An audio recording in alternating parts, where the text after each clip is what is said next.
May plans ka ba to go to South Korea?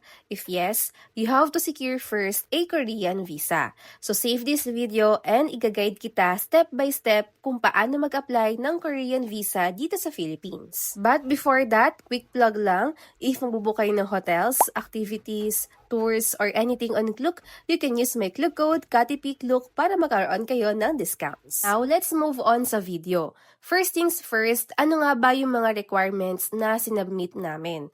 If you're an employee here in the Philippines, tulad namin, eto yung mga kailangan. Number 1, visa application form. You can download sa website na to. Typewritten or computerized form is preferred. If handwritten, okay lang din as long as legible, blank ink, and all capital letters. Very important thing to know din, if you applied under an accredited travel agency, dapat typewritten talaga. Number 2, one piece of passport size colored picture. So, eto yung mga photo specifications for attaching visa application. So, screenshot nyo na lang. Number 3, original passport. You must possess a passport valid for travel with a validity date at least 6 months beyond your intended period of stay. Number 4, photocopy of passport bio page. Number 5, original and photocopy of valid visas and arrival stamps to OECD member countries for the past 5 years. Of course, if applicable only. Ano nga ba yung mga OECD member countries? These are usually developed countries like USA, Japan, Canada, Australia, most European countries like France, Germany, UK, Italy, and more. So if nakapunta ka na sa mga countries na to within the last 5 years, malaking plus siya. Number 6, copy of PRC card or IDP card if applicable only. Next is original certificate of employment. It must include position, date hired, compensation, office address, HR landline number, so cell phone number is not allowed, and HR email address. Number 8, original personal bank certificate. Ito, you can request on your bank of savings account.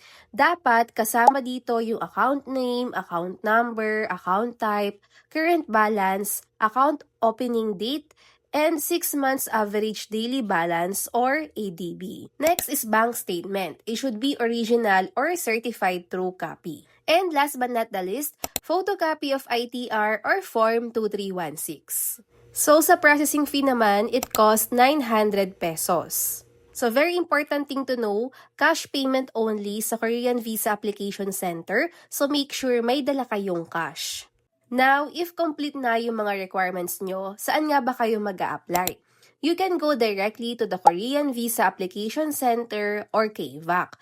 Their address is 9th floor, Brittany Hotel, 6 McKinley Parkway, Aura Complex. So beside SM Aura. For business hours, the visa application for individuals is 9 a.m. to 4 p.m.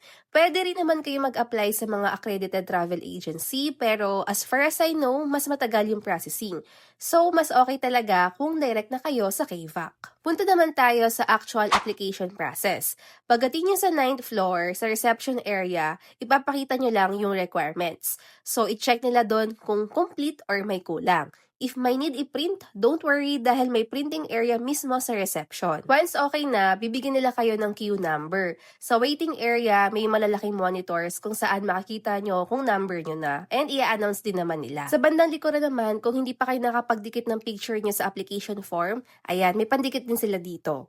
Once matawag na yung number nyo, papaakatin kayo sa 10th floor. So, doon nyo ipapasa yung requirements. Since mag-asawa kami na sabay nag-apply, sinabi sa amin na kahit isa lang sa amin yung umakyat sa 10th floor as representative. Dala yung requirements naming dalawa. No photos and videos allowed sa 10th floor.